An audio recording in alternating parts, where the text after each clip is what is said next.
IVM. Hey guys, this is Chuck here, and before we dive into all the banter and bad jokes on this week's episode, I want to let you know about a new show I'm hosting. It's called One Rep at a Time. It's got me talking about the various aspects of fitness and health, like nutrition, exercise, stress, sleep. It's a show geared towards those who are looking to kickstart their fitness journey.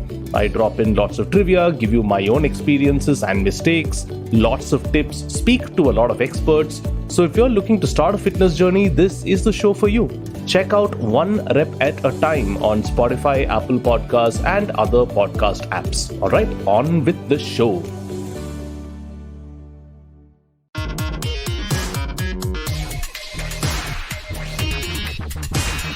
Hello and welcome to yet another episode of Simblified. This is the podcast where we've actually lost count of how many episodes we've done. In fact, this is probably the only podcast which is more episodes than listeners. So welcome aboard. I am Tony, one of your 4 co-hosts. The other 3 are in various stages of movement and in the air because some of them have missed a flight, some of them flying back to Bombay. But to make up for 3 men who think they're funny, we have one of the sharpest, smartest comedians in India today. So thanks a lot, Niveditha, for thanks for joining having us me. And thanks for saving hyping the me show. up like that. Yeah. No, this is true. Like, we don't know how many fans we have, but you're the smartest producer for a podcast on the show. I just discovered his name is not Anthony, it is Antoni. Yeah. And That he's was a actually very interesting conversation. Yeah. I was eavesdropping and I was like, wow, these people have known each other for years, Yeah. probably. I mean, it gets to the point where it's so awkward that you can't correct, your own pronunciation of your name with someone else.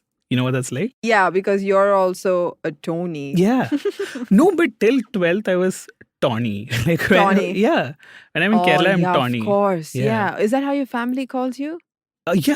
Yeah. So how did you change that? How did No. you start referring to yourself as Tony? Yeah. So everyone except one person in the world, one of my English teachers, one of the nicest teachers I know, Lisa Miss, who still comments on my Facebook posts and all. Oh, She's like, your name is Tony. So I'm like, having an identity crisis. that's nice. I know already that I would never have been friends with you in school just because the teachers liked you. I was the exact opposite. None of the teachers Yeah? even knew I existed.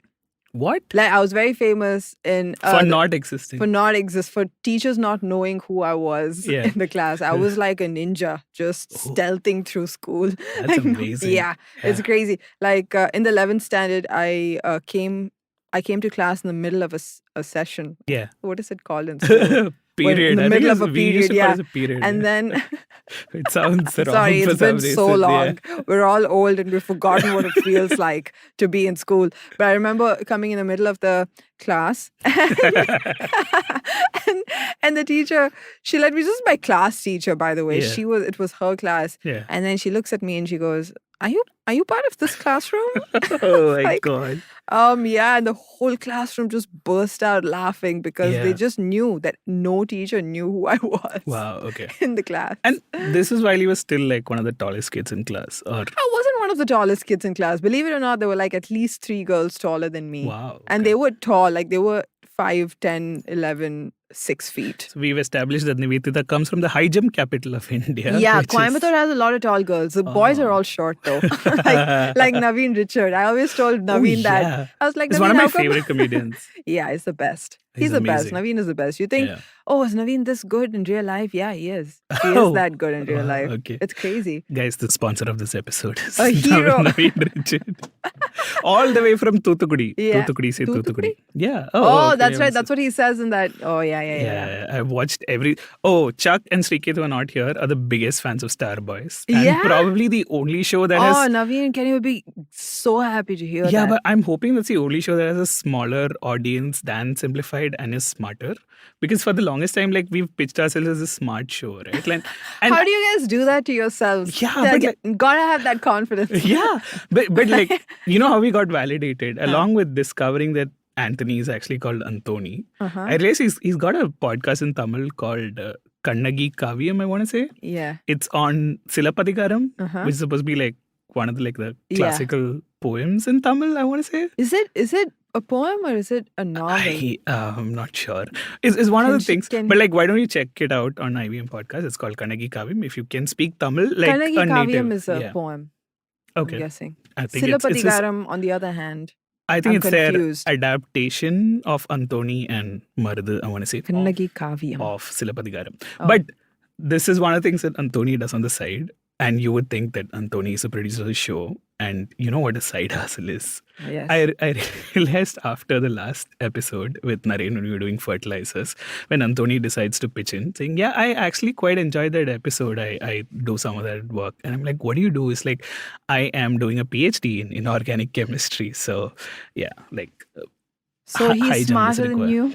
Yeah, I mean... Smarter than all of you on the absolutely, podcast. 100%. That's crazy. That's the only reason why you're here. Because, like, you're the smartest. This is the place for smart people. I don't know, man, Tony. I don't think I would be that guy.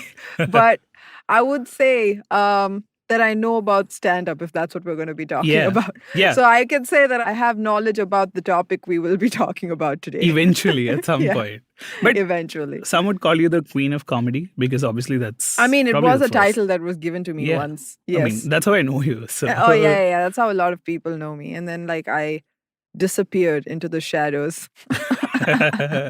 Into the shadows and waited for the hype to die down. It was very strange to be like not even a few months old in stand-up, and then all of a sudden, like, I was going on interviews and they're like, so you're the queen of comedy. How does Yeah. that feel? And I was like, Yeah. I have no idea Yeah. how this happened. And I don't know what to say to you. So it was very disorienting. And then you disappeared. I disappeared. You're just like Bill Watterson, but on stage. Like, Yeah, at the but I peak did. of I his- would say that I did make a living off of stand-up, Yeah. despite disappearing. I just wasn't big on platforms like That's- YouTube and Yeah. social media on Instagram. I'm very low profile that Yeah. way, but that's because I was trying to hone my craft No, but that's great. quietly and slowly. Yeah. That is going to be the topic of a podcast. I was Because- just going to say about your podcast also Yeah. that, you have so many episodes now. You have like Yeah. a little directory Yeah. of Simblified, where you can go through all the, Right. see which one you want to choose. Like you Right. have a good amount of content. Yeah. And maybe one day, like how they bought Joe Rogan's, Yeah. somebody will come over and they're Right. like, by the way, you guys are the smartest podcast we've ever seen. Yeah. How about we give you $1 billion Yeah. And then we don't and sell out. buy your entire, and then you don't sell out? I mean, it's never going to happen. I can say whatever I I mean, want. at least in a hypothetical story Yeah. situation, Yeah. you can just say, I would take that money in a heartbeat. Possibly. But look at you. I mean, you're already one of our favorites on the show because you're acting like you know everything about Simplified. Although you haven't heard even one Never episode. heard. I've never. But listen, this is the thing about me. Everybody has been asking me. Yeah. Like you just said that I have a face for a podcast. No, I know that a lot of people have said this to me, all right? And I have been told by a lot of people, how about Niveditha, you start a podcast? You have the voice for it and you have the face for it. And I always said, I don't even listen to podcasts. Why would I start one myself? But I realized that perhaps I have a talent to not listen to podcasts. to be able to do things that I don't necessarily like. Yeah. Oh, okay. That's And- wait. The reason people leave a corporate job to like pursue stand-up usually is so that they do some. Okay, let's like get into the topic. Basically, you said they branded you as a queen of comedy at one point, but It wasn't you're- branded. I won a title. Yeah, I know, but Yeah. like you've been in comedy much longer than the title, and you've managed to like make a living out of it, change cities, I have. fit There's not. into very alien culture, Yes. all of that. Yeah, do people my do re- not get it, but I it do is- my research for the show. I watched your 15 minutes on Ladies Up on Netflix. Hey, you did? Yeah, Oh my gosh. it was awesome. Did you think it was Yeah, I awesome? did. So one of the I did not get any bad. Nobody said that I was Yeah, unwatchable. yeah. All right, but I did get feedback that it was not relatable by some reviews. And I was like, Yeah. of course it's not relatable to you. I'm talking about something that's relatable to like the Tamil girl. Yeah. And the Right. Tamil audience. Yeah. But I'm speaking it in English. Correct. Which again, like now it's like alienating a lot of the Tamil population. Oh, Because I'm okay. speaking in English. They don't want to listen to someone speak in English Yeah. about a Tamil experience. Like in a lot of ways it is unrelatable. But I'm guessing like in the long run, at least it'll be out there. Yeah. Like No, but recorded. this is awesome because like in my estimation, and no sort of disrespect to other podcast hosts, a podcast host is someone who's tried stand-up and failed, right? Mhm. And I mean, I know this for myself for a fact because like I did try a few open mics and I'm But- like, no, this is how my scene, dude. Like I don't want to like spend. What made you feel that about stand-up? Oh no, I mean, it was not like stand-up. I was first of all getting like, I had to pay to like get into open mic slots. Yeah, that's very And common. then I would just get like 5 minutes out of Mhm. like 10 slots in a day. And the audience was the other 9 comics who had the other 9 slots in the day, right? And obviously, Bombay has a wide variety of comedians, not Yes. necessarily everything that's relatable to English speaking kind of style, which is great, but like not great for me because like That's the correct. first step, as I would see it, is like a whole lot of insecurity. But like you've had a very different experience, obviously. It's not a different experience. It's just Yeah. that some of us have thicker skin Ooh, wow. through like life experiences. No, it's true. It's much harder sometimes for people that, especially like a lot of women in comedy, Yeah. have it much harder just because of not because Yeah. of the art form, Yeah. but because of everything else Mhm. that comes with coming from a culture where you're not even allowed out of your house after a certain time. Right. You know, and this is an art form that happens mostly at night, Yeah. and it requires you to stay up at night Yeah. for a long time. Most Yeah. people who do stand up are people who are not morning people. Like, Yeah. I don't know any stand up comedians that wake up at 5 o'clock in the morning, Yeah. right? That's when we go to sleep, Yeah. in fact. Right. So all of this plays into how it helps you, how you get into the art Yeah. form in the first place. Yeah. But I think there are 2 ways that an open mic can affect you. Either you go to an open mic and you bomb really hard, Yeah. all right, which happens a lot, even Yeah. to the comedians that have made it Yeah. and now make money off of it, still Yeah. bomb a lot, Right. right? And it's very embarrassing. That's the hardest part about stand-up. really? To stand Oh, on a okay. stage and have no reaction to Yeah. things that you think is funny, Yeah. right? So it can be very scary. That experience can either put you off stand-up forever, Yeah. right? Or it can make you feel like, I got to do this again. And then it becomes like an addiction because you want to keep one-upping yourself. Yeah. And that depends on who you are as a person, I guess, and how much you like what this thing is. Yeah. For me, it was, even if nobody laughed, I get to say whatever I want for like 5 minutes or 10 minutes or 15 minutes. And Yeah. I love that. It's Yeah. great. I don't care for the most part about what people think, especially when I started out. Yeah. It didn't matter to me whether people were laughing or not. I was just glad to go up there and say what I wanted to say, Yeah. you know? And then once I started making money off of it, then I was like, oh God, I better be good at this. Yeah. Because then I started stepping back a little bit from the Yeah. art form. I mean, making money off of the art form, because that was my own personal decision. And I was like, I better hone my craft before I go out there and start telling people, oh, I'm funny. Yeah. Come and watch Yeah. what I have to You show you. skipped a few steps ahead though. So this show is called Simblified, and we tried like. Oh, I'm sorry. Did No, I that's complicate things? not of course not. In the we, podcast. We want to like break it down. All right. So like the interest for us is like, if you want to be a stand-up comedian, and I'm guessing there are a lot more people now, Of course, yeah. and it's a lot harder. It's much harder. And you probably be able to divide your career into maybe 3 or 4 distinct. Let me explain to you how you can divide your career, Niveditha, because that's one of the things. No, I mean, like, you know, there's the initial phase. Yeah. Then you won a competition, which is obviously great, I'm guessing. Yeah, it definitely did push me into this job, because otherwise I don't know if I would have done it. Yeah. So and then probably you had, you know, a very different sort of pandemic phase, and then you moved to Bombay. So like, Oh God, very yeah. different. It's been So, like, quite the roller coaster. Can you break this down for us? Like, how do you get My journey into specifically? it? Yeah, how do you get into it? And like, what should someone do if they want to get into stand-up? All right, so first let's just And if they're not in Bombay specifically. yeah, that's what I was gonna say. Let's just acknowledge that this is a very it's not like exactly the most accessible, Yeah. but nothing in entertainment is. In Yeah. India, entertainment is very, very elite. Mhm. No matter, people who have podcasts are elite. Yeah, of course. People in Bollywood are elite. Yeah. Any film industry, everybody comes from a certain class and from a certain caste, Yeah. and you know, an economic background that supports your failure, Yeah. right? Oh yeah. This is across all art forms.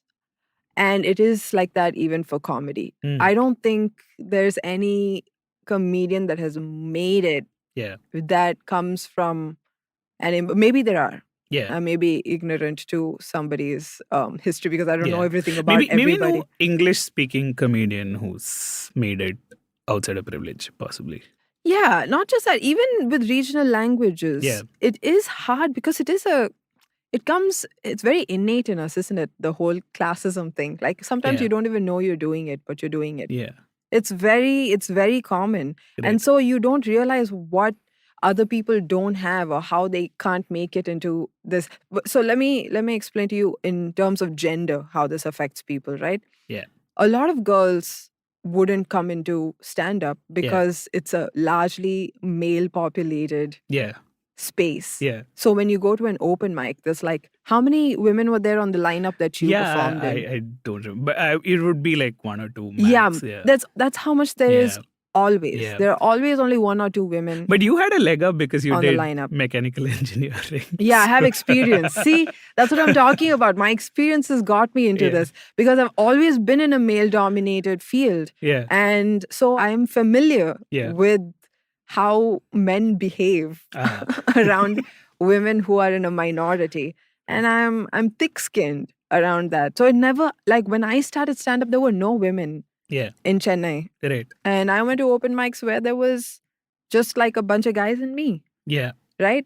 And also fairly upper caste heavy. Yes, very upper caste heavy. I'm also upper caste. I may not be Brahmin, but I'm still an upper caste Tamil girl. Although I'm anti-caste, which is what it's still, see, so again, your opinions differ. Like if you, a comedy is it's very opinionated. Everything that you believe in comes out in your stand-up. That's why you do stand-up in the first place. You're like making points, having takes on things, hot takes, if you may. Yeah. But that's the thing. Like once you come on stage, people know who you are based on what you're saying, right? And either they agree with you or they don't agree with you, and this can create like a hostile environment for you, and things like that. And it's also, I'm not saying that this is bad. I'm just saying this is how it is. So it can be scary for anybody getting into the art form unless you know people who are already doing it. If you look at a lot of people who do stand-up, you'll see that they all come in groups. There'll be like at least 4 people that are a group of friends that come into an open mic because it just feels better to know that there's someone else there. In your corner. Yeah, in your corner. Somebody that, because otherwise it's so alienating to be in a stand-up show or an open mic because you go up there and you have a really bad time. Say you bomb, you don't do well, and sometimes it can affect the way you feel about yourself. Yeah. Right? And when you get off the stage, there's nobody to tell you it's okay. Like everybody is like just standing there like, yeah, you sucked. You sucked on that stage, because that's how it's going to be. Nobody is going to come and console you and be like, oh, it's all right, you'll do better next time. No one is going to do that at an open mic. They don't care. They're like, your time is up, leave. So it's really harsh. Yeah. So what got you on stage for the very first time? Frustration. No, it wasn't frustration. I actually saw, I watched people do stand-up. So Evam was already doing stand-up in Chennai at the time. Right. And they had done so many shows. Yeah. Turns out they didn't have any open mics, but they had shows. So I realized that they were doing it like they would write theater. They would write scripts, say it to each other, and then they would do it in the show. These are not skits though. They were not skits. They were it was and English. Presented as stand-up. Yeah, it was presented as stand-up. Right. But they weren't going through any open mics, right? Which is why when I used to contact them and be like, hey, do you have a place where I can come and audition? Or I didn't know what the term for it was at the time. And they didn't have any. So my first open mic was in 2014. Yeah. All right. When some unknown group of people, had a open mic in Chennai, and I went for it. The second open mic I did was 2-3 years later in 2016. Wow. Yeah, 2016 January. And I did that open mic, and then the third open mic I did. We need to find out what happened between these two. There were no open mics. I didn't know where they were. Oh, it had nothing to do with your... Yeah, it's just access. Yeah, access.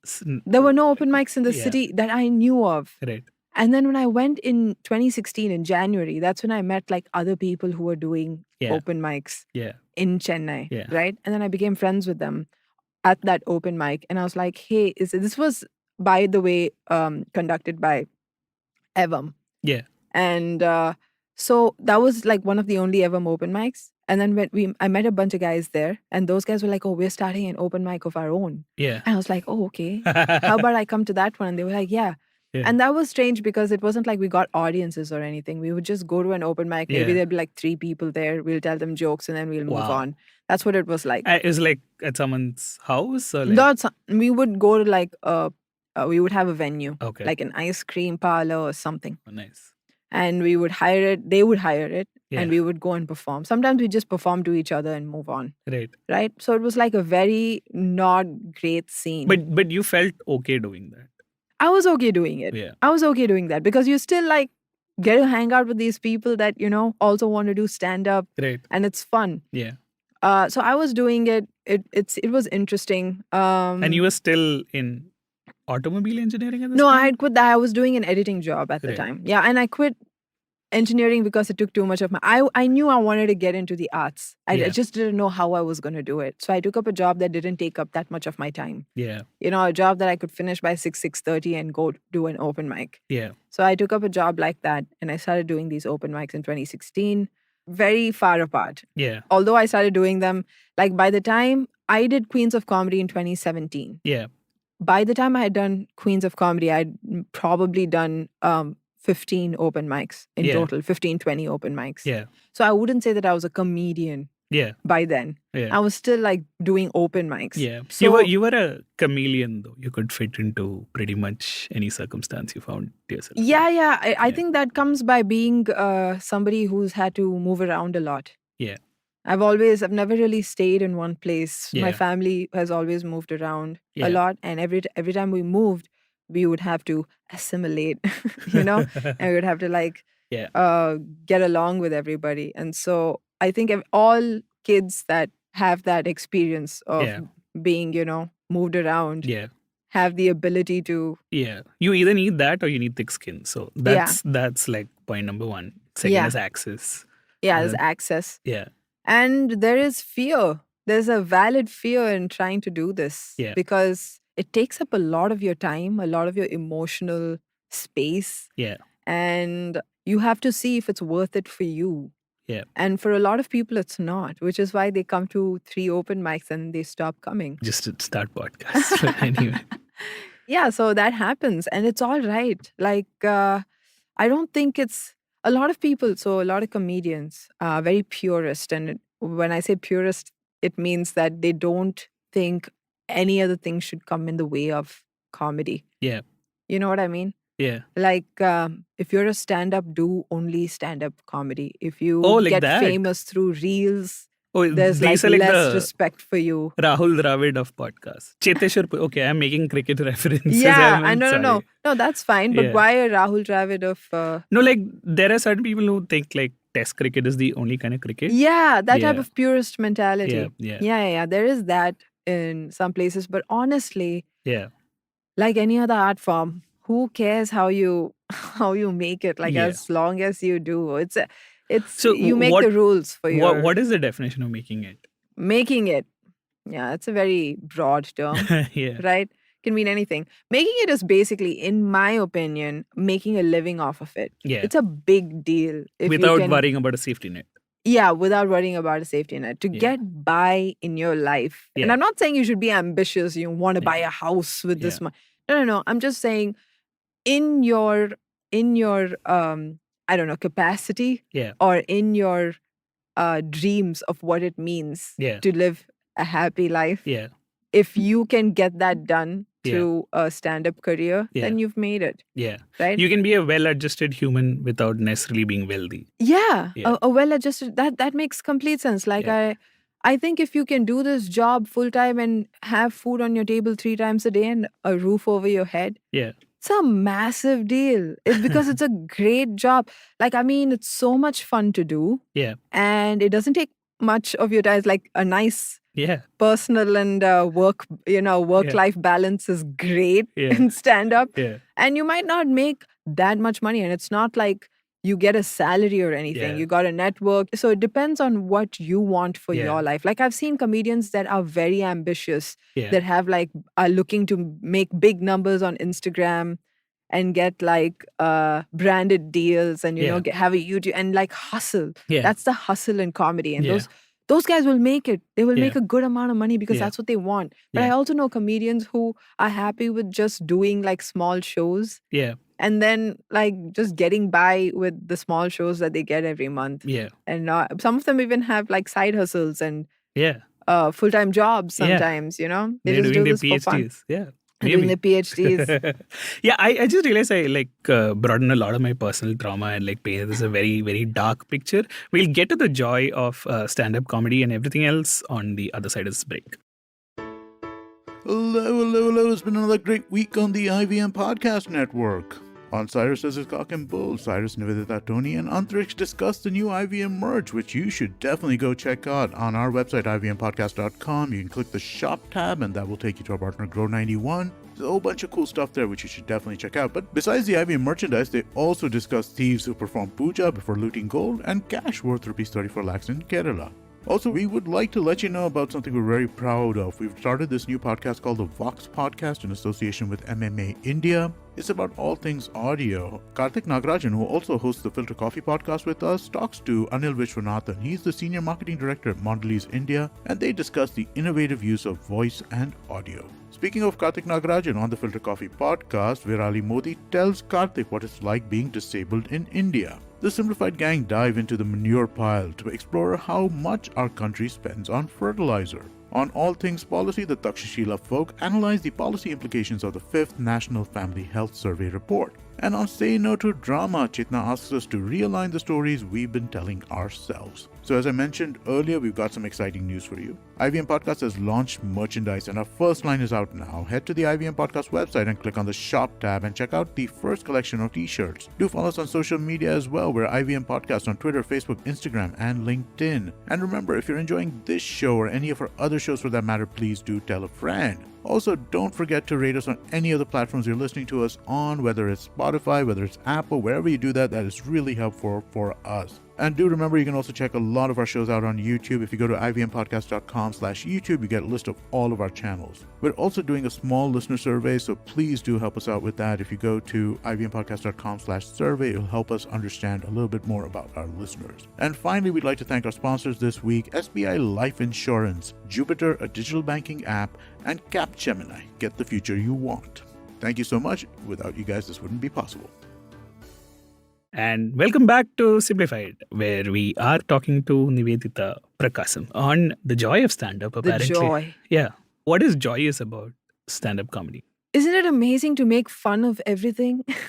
Yeah. It's great. Like, Okay. I mean, that's what you do in school, in college, in your life. Yeah. It makes everything easier. Even when you're going through a hard time, Yeah. you find the fun in it because it makes it easier. Which is why I wonder why people, like, I am on the side of, oh, there are some things that you can't make fun of because it's not making fun. Yeah. That becomes sometimes bullying, and that's Yeah. different.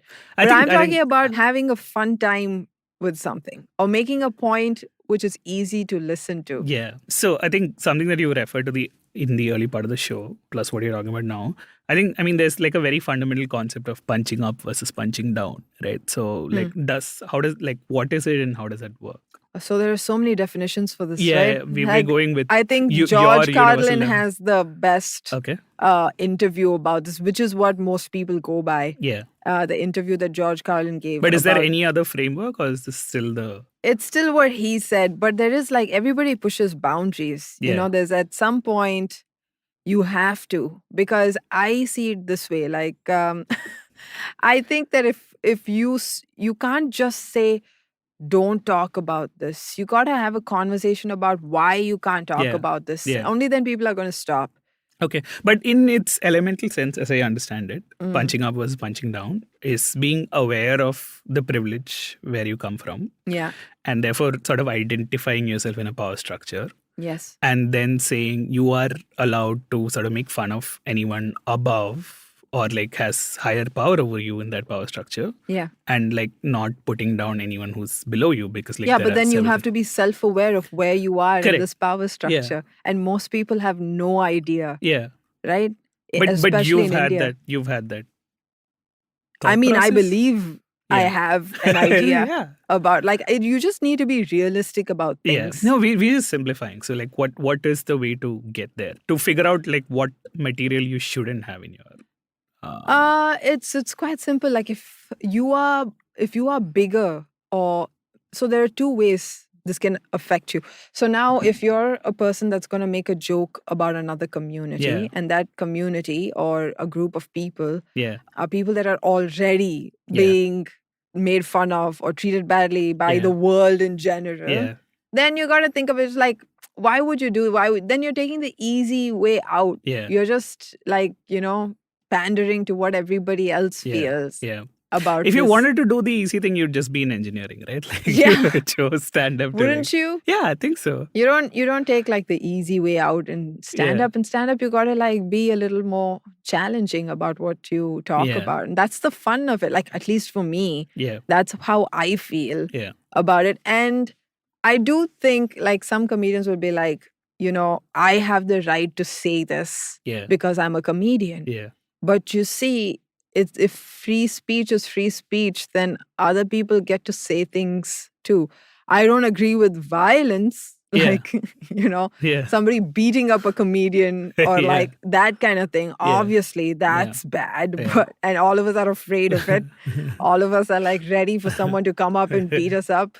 But the verbal abuse, that is Oh. something you can't control it. If Yeah. you have a public opinion. Yeah. I mean, this is like getting into a very sort of serious simplified episode. I wouldn't have thought like it's about comedy, but like, You know what? Actually, yeah. comedians are not very funny off. people. Yeah, no. very serious. Somebody was telling But I'm sure like we went- your aunt or uncle comes up to you and, hey, Niveditha, you're a stand-up comic. Tell us a joke. tell us a joke. It never No? works like that. Yeah. No. So I was it hoping happens we in could literally conversation. segue from here into me it telling happens in conversation, but it's because the topic is like that. It's like if it was a funnier topic, getting Yeah. into stand up is Yeah. not. Thank you for like putting all the burden of this on me. No, I'm just kidding. No. Yeah. If it's not stand up is not a funny. I mean, getting into stand up is not, not a funny funny because business. it's really hard. Yeah. It's really hard. Yeah. And it's most people quit very quickly because it takes a lot out of you, Yeah. man. Like, it's not like you punishing. just it's punishing. It takes a lot out of you. Yeah. Because it takes a lot of time. I know people who've been doing stand up for 10 years and they Yeah. haven't gotten anywhere. That's crazy. Yeah. Not being able to make a living off of it after you've done it for so long, that Yeah. can be a little soul crushing, just a little bit, don't you think? Yeah. My soul's been crushed long back. Like. No, but I think there is a like lot of things that probably stand-up comics take for granted, which is like just the like pure joy of making people in a room laugh, right? Like Yeah. like, That's in what its makes you keep pure going elements back. of Yeah. form. Yeah. It's the fact that people laugh Yeah. at these. So like, I mean, in like typical engineering boy cliche way, like one of my favorite movies is The Prestige. I think it's Christopher Nolan's best movie of all time, in which like there's this guy, like I want to say Hugh Jackman, Yeah. who takes his bows below the stage and how he makes fun of him. That's literally what like podcast people do, right? I suppose stand-up comics, you can like see the reaction. Yeah, Hopefully we good. get the reaction immediately, Yeah. don't we? Yeah. And you have to deal with it immediately. Yeah. So you got to be really fast on your feet. Yeah. And that can take some time to Yeah. practice. Yeah. Didn't have that on that reality show of mine.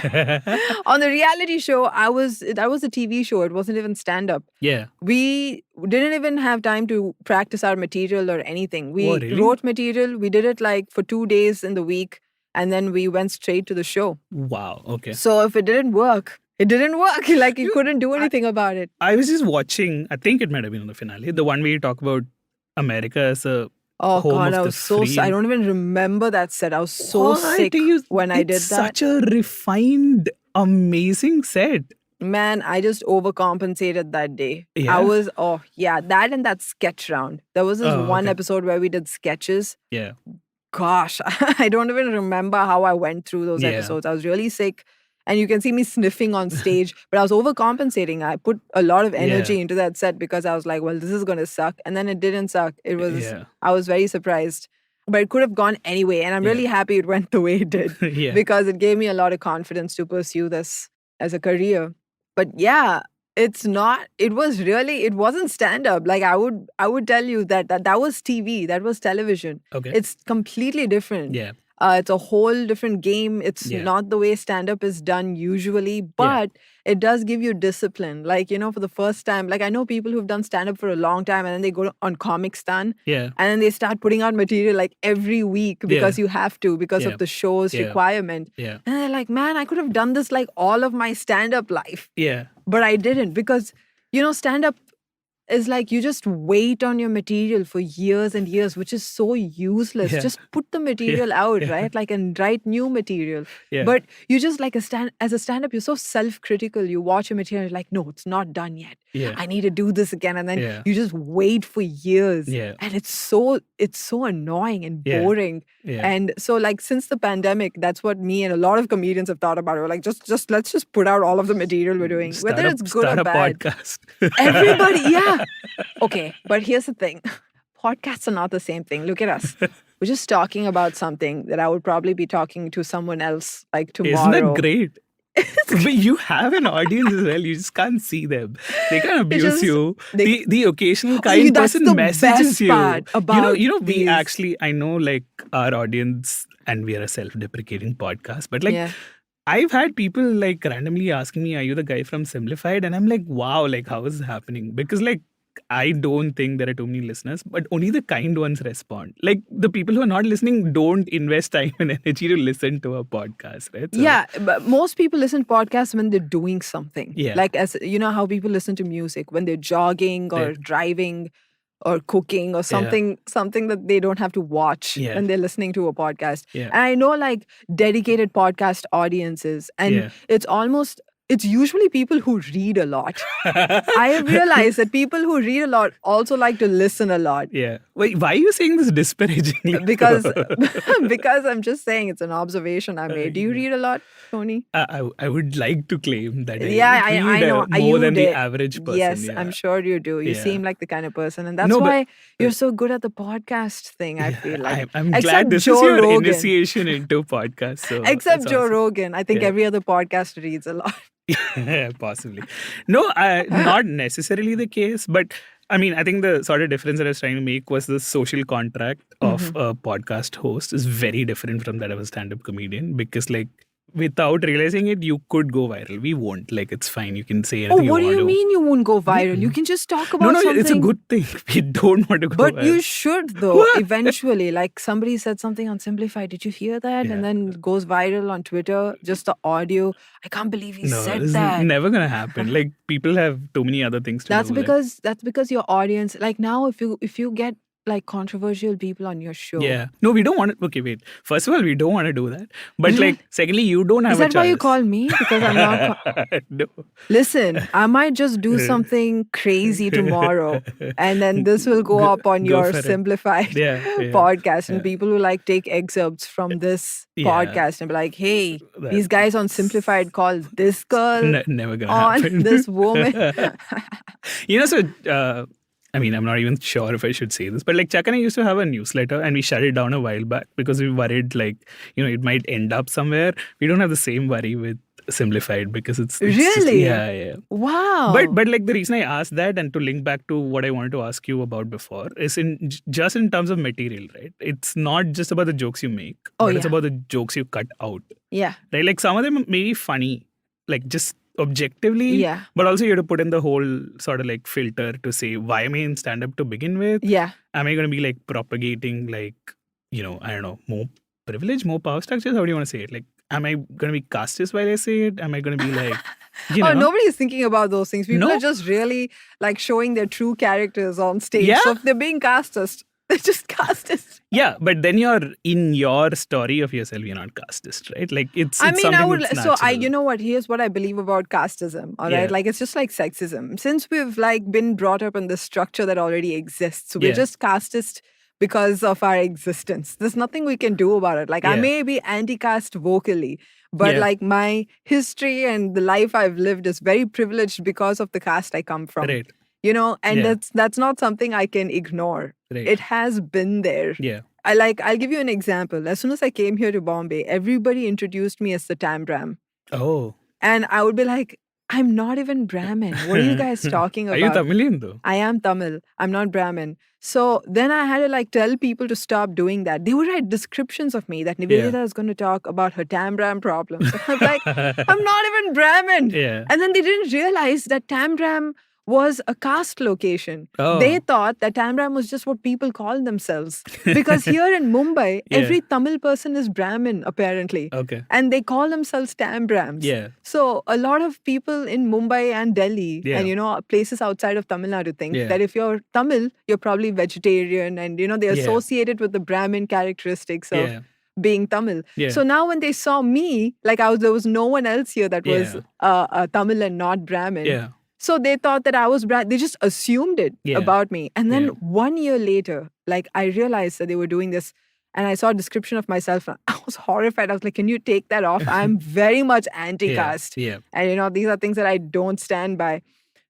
Years later, recently, stand-up comedy got called out for being casteist, which Yeah. is true. Yeah. I can't Yeah, I deny mean, it. maybe casteist here, maybe like transphobic in the US, like whatever yeah, it is. Like, yeah, because of the people that exist in the Yeah. in Yeah, the scene, right. right? And a lot of it comes from ignorance, Yeah. honestly. Like if you've been brought up upper caste, you wouldn't even know about casteism in this country. Yeah. That's just how it is. It's very unfortunate, but it's true. Yeah. No, I know this genuinely because like there's this like one stand-up comedian Tamilian who's like a really good friend on Twitter, like and like we were all seeing the amazing number of shows that he had in Twitter and is like really looking forward to stand-up, which came on Prime on one of these. And I couldn't stand more than 5 minutes of it because like it was so like But I'm telling obviously you, I don't think they realize it. They Yeah. don't even know what, because they have an audience, don't so they? ignorance is bliss in that sense. Yeah, ignorance is bliss that Yeah. way. And they wouldn't even be able to take criticism properly because Yeah. of the history that Tamil Nadu has with casteism. Yeah.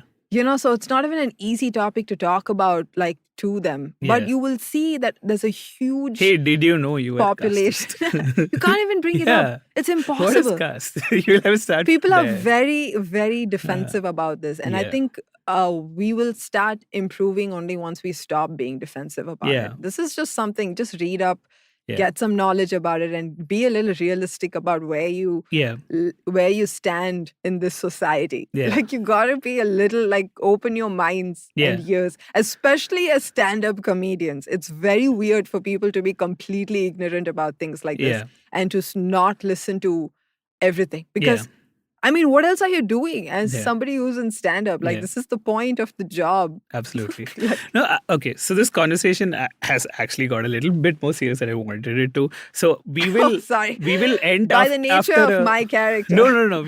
It's all on me. We'll end after a couple of questions with the funny stories from stand-up that you have. So I'm Oh. gonna let that run in the back of your head. But I'll Alright. ask you the next question, Yeah.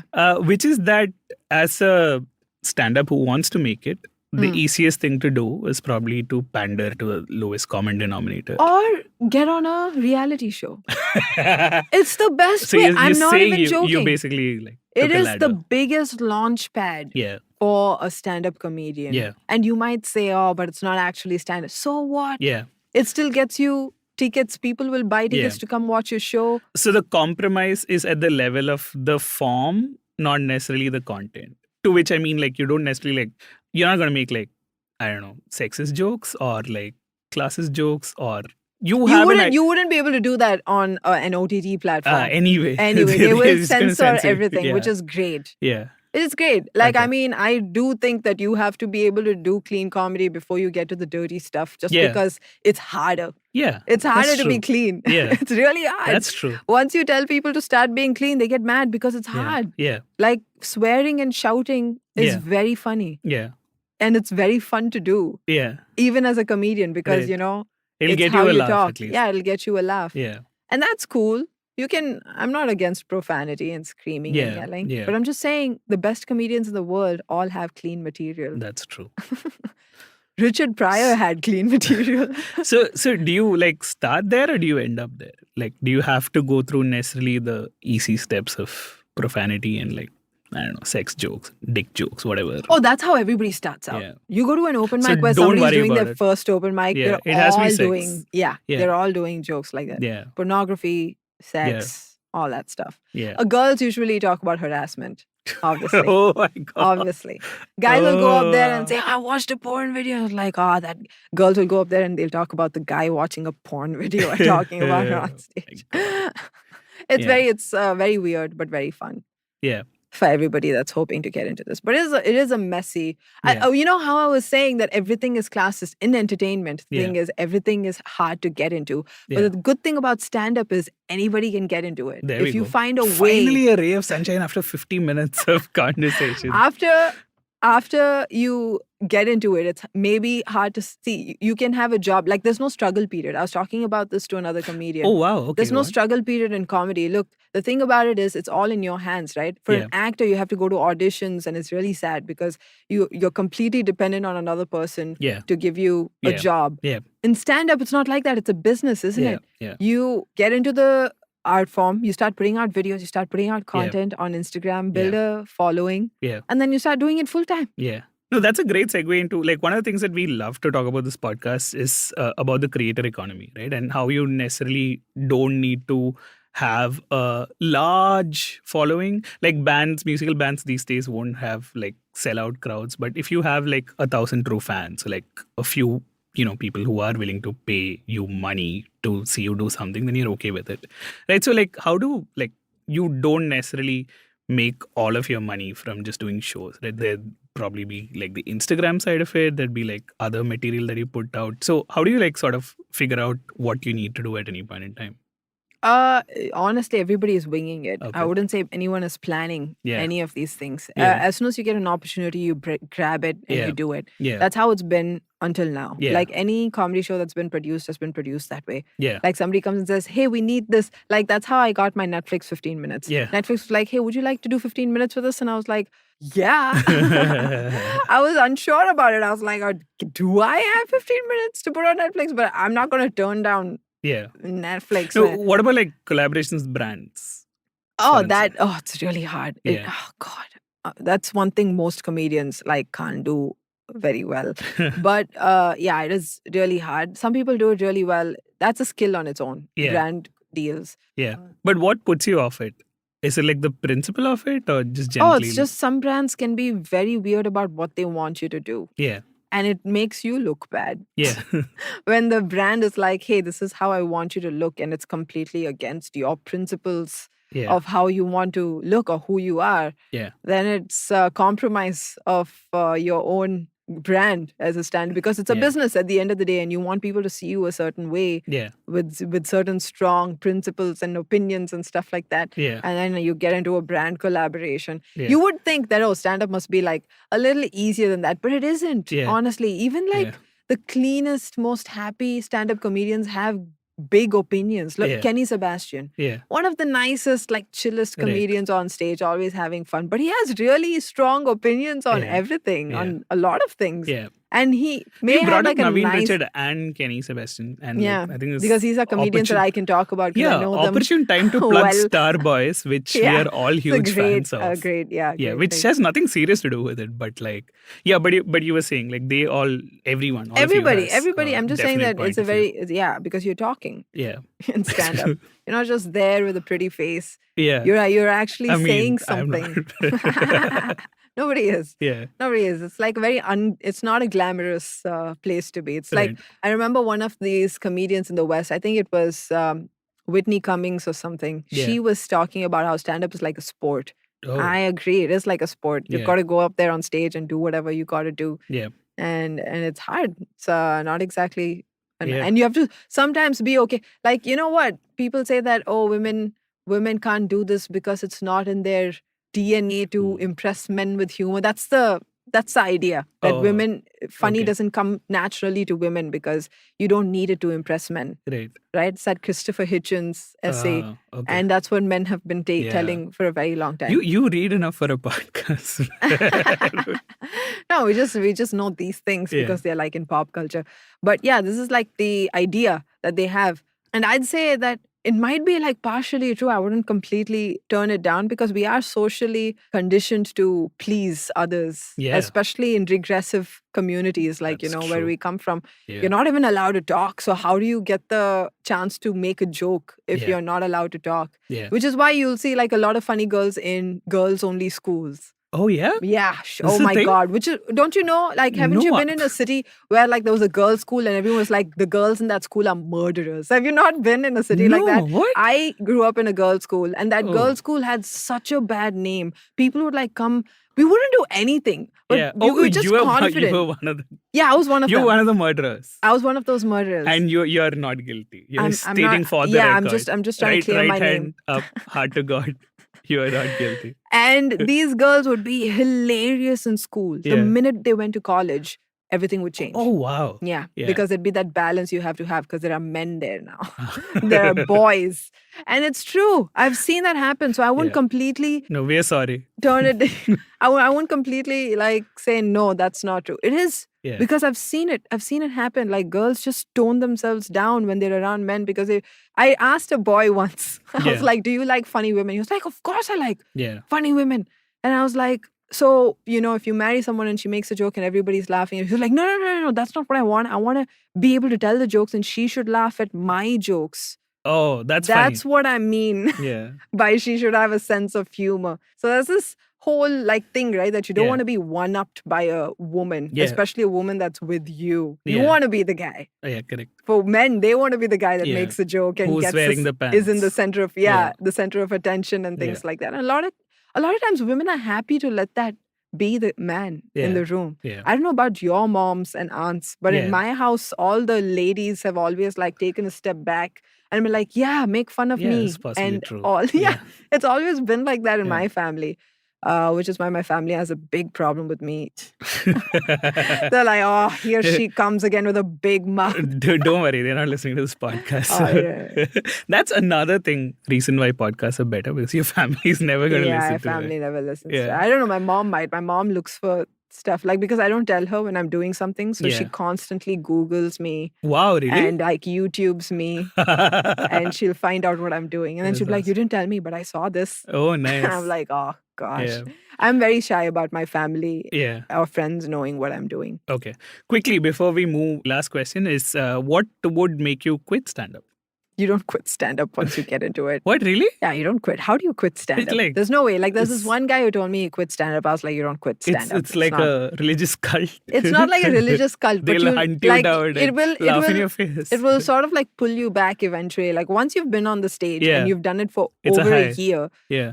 it's hard to like not do it again. So you might like take a break from it, go away for like 3 years, but Yeah. you will do it again. Oh, It's just the way it is. interesting. Maybe you grow old and feeble and then you can't do No, it but anymore. why do you say that? Because like it's Why- such a great like energy, like I don't know.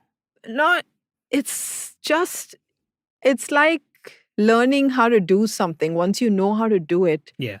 you want to keep doing it. Really? Yeah. Oh, okay. It's like, No, I've walked away from things several times. So I don't know. oh yeah, I know people who've walked away from stand-up, but I always think that once it's not like permanent. Yeah. As in, okay, maybe if you mean like quitting stand-up to make money from it, then Yeah. that's something else. Yeah. I've seen people do that. Yeah. Like be like, no, I don't want to make money off of this anymore.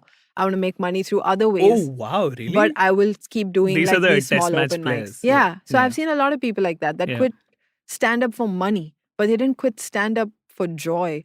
Oh wow. They okay. still come up and do sets Amazing. for like fun. It's weird, but it exists. You should go door to door and knock and say, "Have you heard about stand-up Have you- comedy?" Oh, that's what they do in certain venues now. They just go and poach people from the next restaurant. They're like, we have a comedy show happening at Candies. From Candies. We need to make Niveditha happy. Yeah, please it's say so it funny aloud. because like I'll be doing my jokes and there'll be these completely disinterested people and I'll be like, did they poach you from the restaurant next door? And they'll be like, yeah, can we leave? And I'll be like, yeah, please leave. Oh my God. I don't want to You keep you kick here. people out of your show. I don't kick people. They don't want to be in the show. So they like be on their phones or talking to each other. Yeah. And I'll have to like, You're I the can't class tell teacher. jokes when You're they're... the class teacher going, are you in this class? Yeah, no, because there's like 5 people. Yeah. And when 2 people are talking out of the 5 It's true. people, I gotta like ask them, hey, why are you talking in between my set? Yeah. And then they'll be like, we didn't probably even listening want to to a be here. podcast. Oh my gosh. But I gotta say, podcast audiences are second to music audiences. This is how I see it. Yeah. People who do music do not get hate. Yeah. Alright? When you're a musician, you don't get unless you like make a lot of money and people are jealous. Yeah. Nobody cares. And Yeah. you're a woman like Taylor Swift. What happened to Rick Astley? Like, I don't never know, gonna give you up. But Like, nobody hates him. Yeah, They that's just true. get annoyed by the song. Nobody is like, Rick Astley, I'm going to kill you next time I see you because I hate your song. Yeah. No one does that. That's like true. comedians, that's how it is. It's like, if I ever What? see you in another open mic, I will come for you. Are you serious? Dude, people hate comedians. It's But so how- funny. First of all, how are they How getting much your number? Oh, are they're they- just tweeting. We're you. on literally every social media platform. You can give us open okay. death threats on Twitter. Okay. Like, this is the comedian I hate and I'm going to go after them sort of Yeah. thing, you know? Yeah. Nobody does that to musicians. Music audiences are just so nice. They will tell you the nicest things. They're like, Yeah. oh, your voice is like honey. Yeah. Makes me want to go to sleep. And podcasts are like that. Oh, her voice is so good and it makes me fall in love. So have you seen people fall in love with the voice on a podcast? No, I definitely haven't. Because And podcasts are also like, you don't have, they'll just be like, oh, okay, they'll let's stop just leave this. listening. Stop listening and Yeah. go to the next podcast. Stand up, on the other hand, it's You're- like you're the audacity captive. that you have to think you're funny, to be up there Yeah.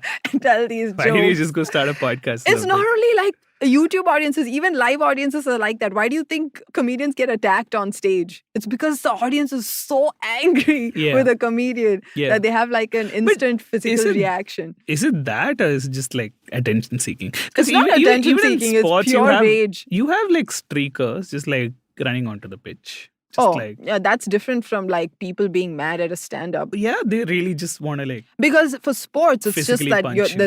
there's no opinion there. It's just like yeah, sports. hey, pay attention But to over me. here in comedy, you have an opinion. This happens like if a woman has like a sexual opinion on something. Yeah. God, there have been terrible things that have happened to women off. Like guys Yeah. are lucky that, like Chris Rock is lucky he got assaulted on stage in front of millions of people. So there's Yeah. like proof of that. Yeah. Like a lot of comedians get attacked off stage Yeah. in life. Like when you're Wow. on the streets Okay. and if somebody recognizes you but doesn't like Yeah. you and says something mean. I've had this one girl say that somebody spat on her Yeah. because they didn't like her stand-up. Yeah, probably you're right about podcast. I mean, I once saw Arnab Goswami in a restaurant. I didn't walk up to him and say, you suck.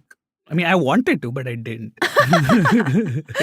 Yeah, see, that's another like people have real hate towards Yeah. that guy.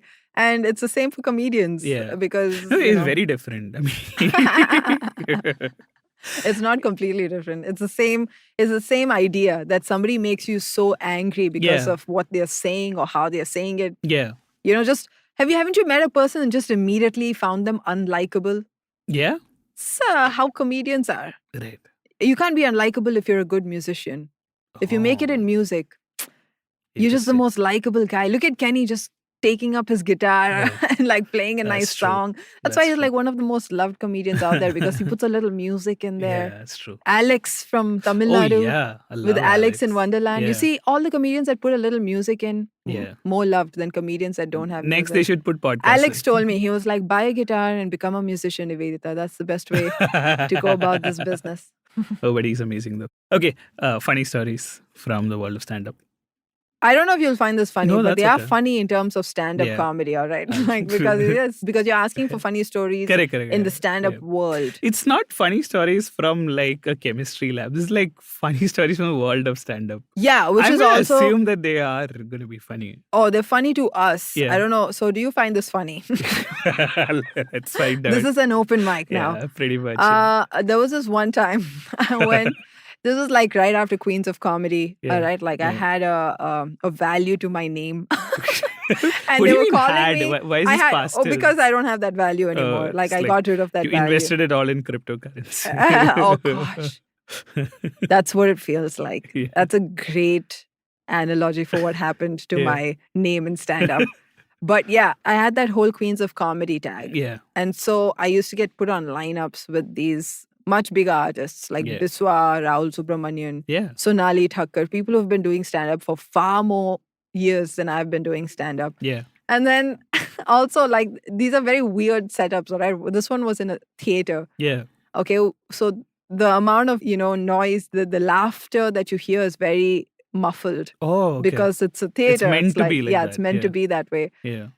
I went up there and I had 15 minutes. Yeah. And you had lights From in your face, I'm guessing. Lights in my face, couldn't see the audience because it's a theater. Yeah. The lights are on me, it's dark in Yeah. front of me. So I'm just talking into a mic for 15 minutes. It's like pin drop silence. I've never bombed like that ever in my entire. That was the first and last time Oh, wow. I bombed like that. Okay. And I got to give it to myself, though. I went through all 15 minutes. I didn't get Yeah. off stage Yeah. because it was a story. Yeah. And I was like, I'm going to finish this story. I told the audience, I was like, Whether you like it or not, I can hear that you do not like this. I have to get to the end. But I am finishing this story. Yeah. I'm not kidding. At one point, I could hear someone swallow their saliva. Wait. But I did not hear a single laugh. Just someone go, like someone just. And then after I finished it, I said, thank you very much. You've been very kind. And then one person went. Oh my God. This is. Yeah. And then that was not the worst part. But this is material you tried before. Yeah. Yeah. This was not the worst part. I left the stage and I went back to where the comics were sitting, and all of them looked like they had seen a ghost. I don't think even they had seen anybody bomb like that Yeah. ever, Okay. right? So I walk in, and this is the worst part of that day. It was all right that I bombed because that's happened before. Not on this scale. level. Yeah. No mushroom clouds. Yeah. But it's happened before. But when I went backstage, all the comedians felt so bad for me, and they Yeah. started consoling me. That's when you. That's when I was like, hey, come on, guys, don't do that. Because then I was like, now I have to like, now it really is sinking in because Yeah. all of them were like, are you okay? And then they were giving me tips on what to do if this happens again. And I was like, God, this is like a really bad, a really bad moment. And like once in a while, I'll see a comment on social media that goes like, I'm trying to sell tickets for a show. And then there'll be a comment that goes, I saw this girl bomb for 15 minutes once. Don't waste your money. Oh and I'm my like, God. were you there in that show? Because I was at one show that I bombed like that for 15 minutes. And I'm like trying to tell everybody how, this has happened before. Yeah. But please buy tickets to my show anyway. I think this is a very opportune moment to plug your shows for the next week on our podcast. Oh no, if you're in Bombay, just look at your Book My Show Yeah. and come to shows that aren't in big venues. Like I Yeah. think that smaller venues in Bombay get Yeah.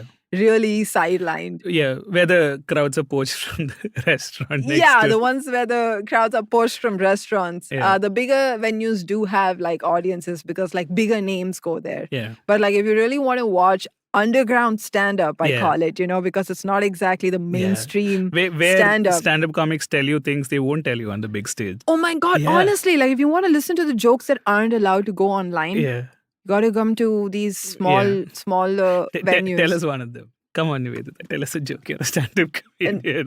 No. We don't want to like get recorded Yes, saying got these it. jokes. Yeah. That's the whole point. how- That's why we do it on That's stage. how amazing they are. Oh yeah, people Yeah. say really crazy things. Yeah. You'll never see what you see live Yeah. on YouTube. Yeah. I'll never put certain things that I say live on Right. YouTube because I know that I wouldn't be allowed to. Yeah. So you got to go see live stand-up. Done. People say crazy things. Book my show and search for Niveditha Prakasam. Yeah. Yeah. Yeah. But wait, like I'm hoping you have another funny story. Wait, let me You have to count let me them think. up. So it's not like a funny story for a stand-up, possibly. Yeah, it's okay. The Netflix taping Yeah. that I had Yeah. was just the most bizarre experience Oh, okay. I've ever had. Yeah. Because stand-up is usually done in dingy, dark, weird rooms. Yeah. Right? Or big theaters where you can't see. Yeah. But it's always like a weird setup. It's never like a. Now like there are comedy clubs which Like have really standard, professional yeah, setups, right? yeah. But they're all very dark and very morose. Yeah. Usually depressing. Yeah. Weirdly, but Yeah. that's what works. Yeah. It's that people who have a. It's not a you know- reflection of your character. It's cool. Yeah. I mean, it's no. That's how most stand-ups are. Yeah. Like we're shabbily dressed. I don't know why this is. Yeah, correct. We're all like We're all like super Yeah. lazy. Like I've seen poets go and do poetry. Yeah. They're all dressed well. Yeah. I feel like only stand-ups do this. Yeah. Stand-ups do not dress well for their open mics. Yeah. But that's how even open mic venues are. They're not exactly the most fancy Yeah. things. But my Netflix special, my God, they had really spruced that place up. Like they had a whole set Yeah. and everything. Yeah. Did you And ever it threw do us hair off. and makeup? Yeah. Yeah. Oh my gosh. And they gave me clothes that I would never wear in this lifetime. I was like, have you met me? Yeah. This is so weird. And I just, as somebody who does not have any idea about fashion, it's really hard to talk to someone that does. Yeah. Because even on Queens of Comedy, my entire wardrobe got rejected. Like they didn't take any clothes from, only the jeans that I owned was like, okay, you can wear your jeans, but everything else sucks. And I was like, hey, come on, be a little nice to the person. I'm not a professional over here, all right? Yeah. And then even on the Netflix set, that's how it was. They were supposed to give us clothes anyway, but they were Yeah. just giving me clothes that I would never wear Yeah. at all. And so I had to fight with not fight, but I had to like really put my foot down. Like I was joking about it in the beginning. Like I would send pictures. They would be like, what kind of clothes do you want? And I'll send pictures of Kendall Jenner. I'm like, dress me up like that. And then it got weird because they really did get me weird ass clothes. And I was like, all right, listen, guys, this is a stand-up show. I'm not meant to look good. Yeah. Like as a comedian. Yeah. That's not what this is about. That's not what it's about, Yeah. right? So I'm like, you got to give me something that I wear on a daily basis, which Yeah. is like, And you're comfortable in. yeah. Like thick skin. Yeah. Yeah. And so they were like, all right, but they just kept disagreeing with me. And then I gave them a specific look. I said, this is what I find it. Yeah. This is what I will take. And then they were like, all right, you wear heels though. I was like, all right, I wear heels, which I never wear heels. Yeah. But it was great to wear those heels. I was towering over everybody. It was the best. I was looking You were the down tallest girl in Coimbatore. in Finally. Mumbai at that point. Yeah. And I was looking down on everybody. All these rich people had come to watch and I was looking down at them. Yeah. It was great. I loved it. But yeah, we had 2 tapings on the same day. Oh. And when I wore those clothes, yeah. they wouldn't let me sit down. What? Yes, I did not know about this. They said, listen, your clothes are going to get wrinkled, Yeah. so you can't sit. Oh. So now, They cut bits from both tapings. Yeah. Oh, okay. Yeah, mostly from one though. Like I didn't have any from the other one. Yeah. But this lady, like, how are you supposed to not sit down for like that many hours Yeah. and do stand up? It was crazy. I could not understand. And these people had come and started like working on us like since 3:34. Yeah. All right. My gig is at 6. Yeah. One is at 6:30. The other is like at 8:30 or something You like that. can't sit for like. Yeah, but 2 you see, hours. it got delayed. Okay. And so now all of This us is are just Mumbai, walking. obviously. Yeah. Yeah. All of us are just got famous studios or something like that. Yeah.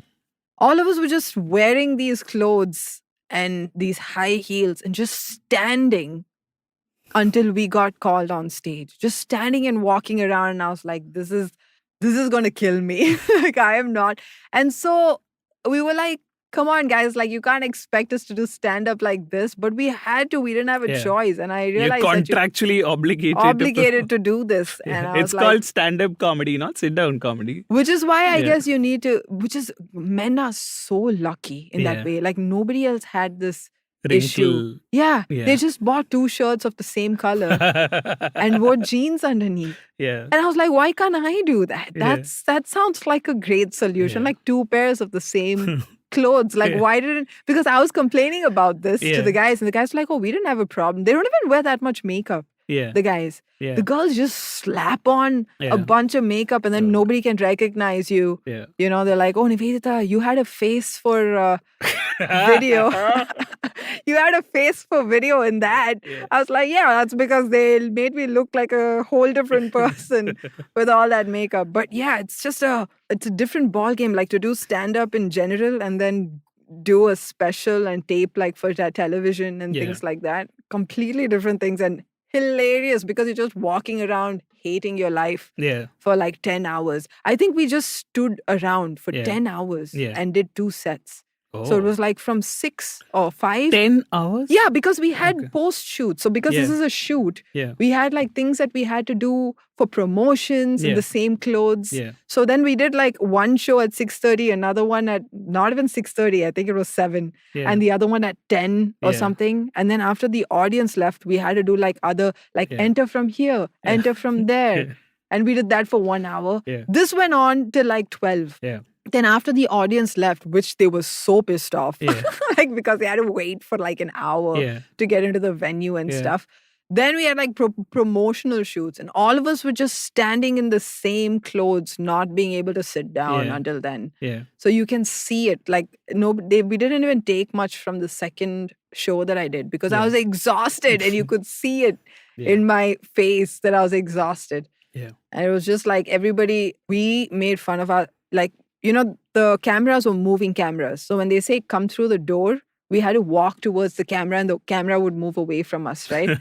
You know how many times I just walked into the camera and like bumped into the camera with my face? And I was not the only one. Other people got that too. Like Prashasti Singh also went and like slammed into the cameraman. And she was like, I thought you were moving backwards. But it was only me and we struggled though. Like it's weird to be suddenly put into like a television set or like a set of taping because nobody trains you for this.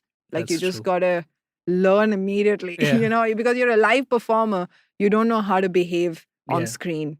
I feel like every stand-up should go through this experience, which is another reason why every stand-up should go through reality shows. It really helps you. This is like get on screen. Like engineering senior saying you have to go through ragging to like make it through engineering and stuff like that. I don't believe that, but glad that you find like the funniness in humor in pain. So that's all. That's what it's about. That's what it's you have about. any non-painful funny stories though? Let me think. Yeah, it can what is involve funny other people. Oh, that would be mean, won't it? Oh, yeah. Like no, that like, person went like through something terrible. Did something like, but it doesn't have to be terrible. It Yeah, can but also be even a audiences joyful- doing something is even worse, isn't it? Yes. Like there be people who come to our shows and just like ruin the entire thing. And it's not hecklers, I think they're called. But it's not just heckling. Because heckling is like talking to you in between your set. These people are like talking to each other. They do things. It's not my story to tell, I feel like. But audiences are crazy, Tony. They do criminal things at open mics and we have to cover that up so nobody finds out. Oh my God. Audiences do weird things because some of them are drunk sometimes. Yeah. Some of them come like with their family issues.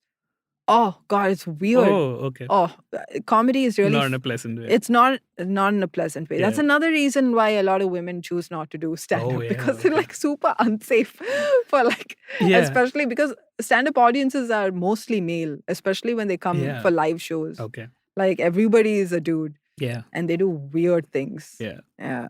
Guys are weird. I'm sorry, but you are. It's I'm sorry. You've had too much freedom, you people. Horrible. Yeah, you should have been a You little all bit go oppressed. through a reality show. All men should be a little oppressed. Should Just go through a little bit. reality show and have only one change no changes of clothes. No changes of clothes. Just the same and one. wear high heels. Not allowed to wrinkle your shirt. Not allowed to wrinkle. Yeah. And wear a lot of makeup. I think every guy should like be a drag queen once in their lives. At some point, be a drag queen. Awesome. Just to know what it's like. Yeah. I think that's a good place to end. From the queens of comedy to the drag queens queen. of comedy. Yeah.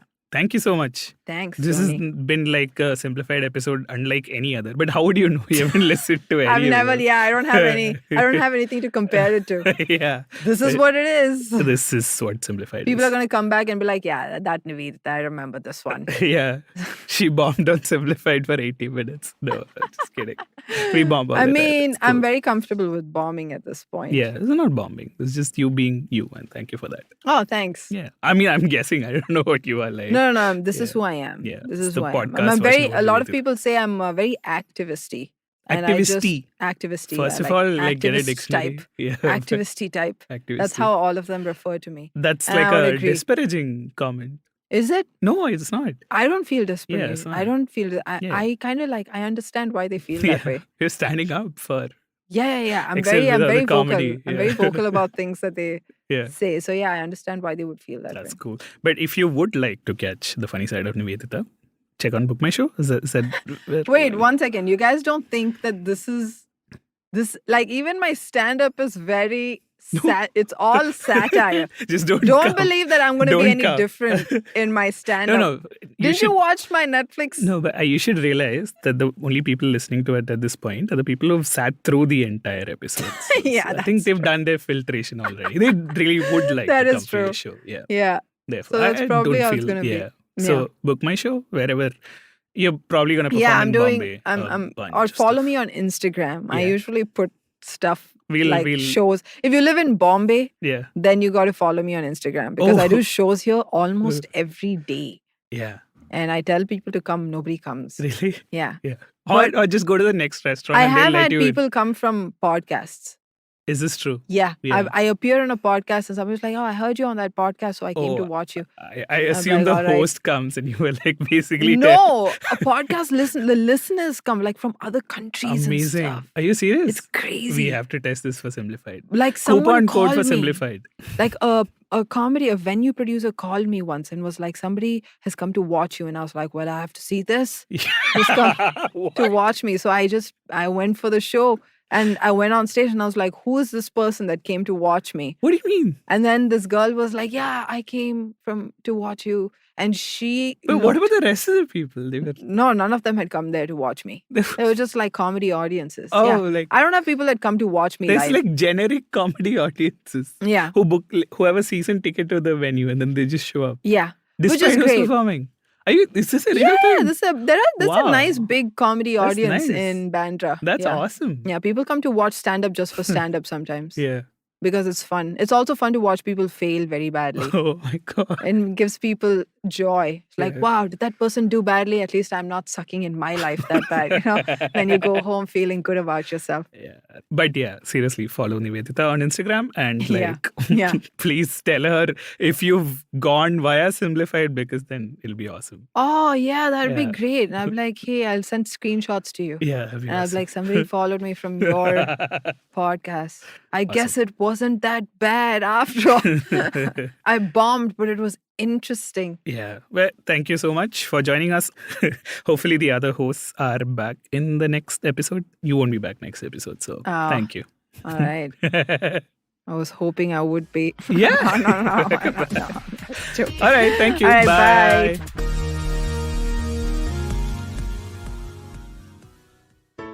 There's a quick survey to fill out on ivmpodcast.com/survey. It lets us know a little bit more about who's listening to us. And you know what? We're going to do a few prizes. So, I mean, like, we'll do a random drawing of like maybe 10 people and we'll send you all some swag.